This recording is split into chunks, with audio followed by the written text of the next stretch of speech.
ये वीडियो उन पेरेंट्स के लिए या उन स्टूडेंट्स के लिए जो आज के इस कंपटीशन के टाइम में अपने सुनहरे भविष्य की तलाश में है।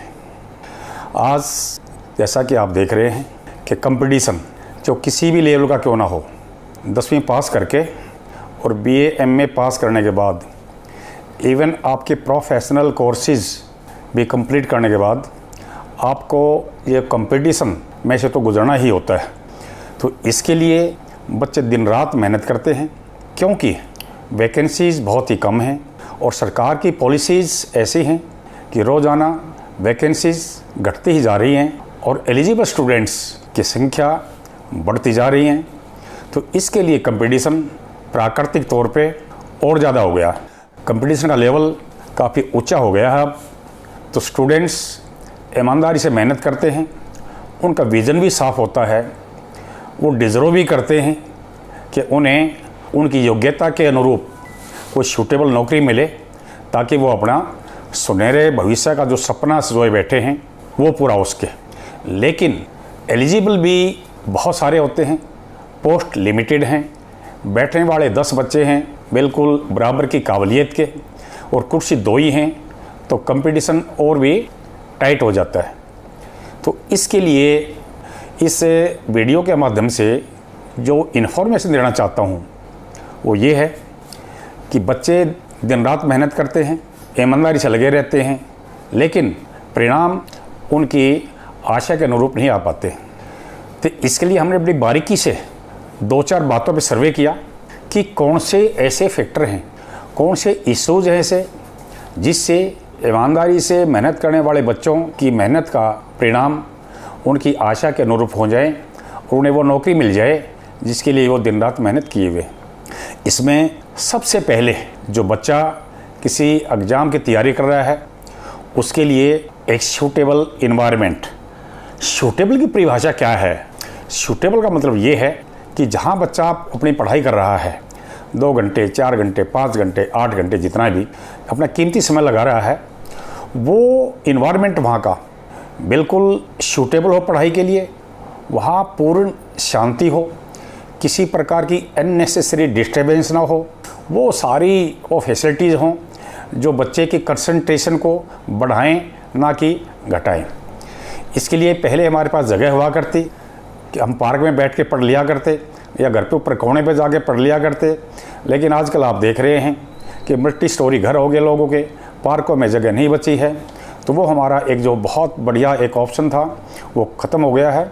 अब एक नया इशू, एक नई मैं जो मानता हूँ उनकी जगह लेने के लिए बच्चे को सूटेबल इन्वायरमेंट प्रोवाइड करने के लिए एक जगह है प्राइवेट लाइब्रेरी।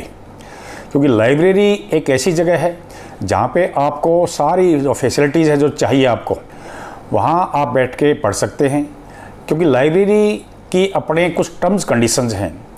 उन टर्म कंडीशंस में सबसे पहली बात यह है कि वहाँ पे आप अननेसेसरी किसी प्रकार की नॉइज़ नहीं करेंगे। बहुत ज़रूरी नहीं हुआ तो उस प्रेमिसेस में आप टेलीफोन भी यूज़ नहीं करेंगे। वहाँ पे आप आपस में कोई डिस्कशन भी नहीं करेंगे। और वहाँ पे आपके मौसम के हिसाब से आपको हीटर चाहिए या एयर कंडीशनर चाहिए, वो सारी फैसिलिटीज़ होती है। आप जहाँ बैठते हैं वो जगह आपके लिए बड़ी कंफर्टेबल होती है। आपका इंडिविजुअल लैंप होता है, आपको वाईफाई की फैसिलिटीज़ होती हैं। और आमतौर पे मैं मानता हूँ कि लाइब्रेरी कंप्लीट वो है जिसमें बॉयज़ गर्ल्स के लिए उनकी डिमांड के हिसाब से उनकी फैसिलिटीज़ हो, टॉयलेट्स तो कम से कम अलग हुई हों। तो वहाँ पे इन्वायरमेंट ऐसा बनता है कि बच्चा जितना चाहे उतना पढ़ सकता है। एक कंपटीशन भी हो जाता है कि भाई एक एक्स बच्चा सुबह 7 बजे का जो है अपनी पढ़ाई करने लग रहा है और मैं तो 9 बजे आके बैठा हूँ, तो कम से कम शाम को ये जितना लेट तक पढ़े तो इतना समय तो मैं इसमें लगाऊँ। ये जो कंपटीशंस हैं, ये कंपटीशन ही आपको कामयाबी की सीढ़ी तक लेके जाती है। तो मेरे विचार से आज जो लाइब्रेरी का जो प्रचलन है, इसके परिणाम अच्छे आने लग रहे हैं और ये बहुत ही सूटेबल जगह है। क्योंकि आप अगर घर पे अपनी पढ़ाई करेंगे तो घर पे तो देखो, घर में अपना एक इन्वायरमेंट होता है, कितना भी आपके पेरेंट्स आपको फैसिलिटी दे दे, अलग आपका स्टडी रूम होगा, आपके माँ वहाँ आपको चाय पानी पिलाने के लिए भी अवेलेबल है, आपका ध्यान भी रखेगी। लेकिन उस सब के बावजूद आपको कुछ ऐसी डिस्टर्बेंसी है जो आपको दिखाई नहीं देती। जैसे किसी मेहमान का आ जाना, घर में कोई भी छोटी मोटी घटनाएँ, क्योंकि हम सामाजिक जीव हैं, वो घटती रहती हैं, तो वो नेचुरली आपको अफेक्ट करेंगी और वो आपका जो एक ट्यूनिंग बनी हुई है उसको डिस्टर्ब करेगी और वो कंसंट्रेशन बिगड़ने से आपका आउटपुट काफ़ी कम हो जाता है। ये चीज़ें नॉर्मली हमें दिखाई नहीं देती हैं। यही कारण है कि लाइब्रेरी में पढ़ने वाले जो बच्चे हैं, लगभग पूरे नॉर्थ इंडिया का मैंने सर्वे किया है, वो जो बच्चे हैं उनके परिणाम काफ़ी अच्छे होते हैं। फिर कोचिंग की बात है, बुक्स की बात है, आपने नेट से क्या डाउनलोड किया है, गूगल इन्फॉर्मेशन लेनी है, वो चीज़ें इन्फॉर्मेशन के लिए है, वो फैसिलिटीज़ हैं। लेकिन उन फैसिलिटीज़ को आप एक कलेक्ट करके और जब एग्ज़ाम में उसको आप पेन डाउन करेंगे तो ये चीज़ें जो पहली आपने सब कुछ जो गेन की हैं, इसको कंप्लाइंस का जो तरीका है, आपने अपने दिमाग में इन चीज़ों को प्रिंट करना है, वो रिमेंबर करना है। इसके लिए जो इन्वायरमेंट है वो लाइब्रेरी है।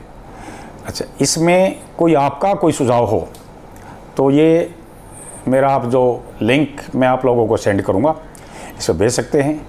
इसमें आपका स्वागत है। धन्यवाद। जय भारत, जय जवान, जय किसान।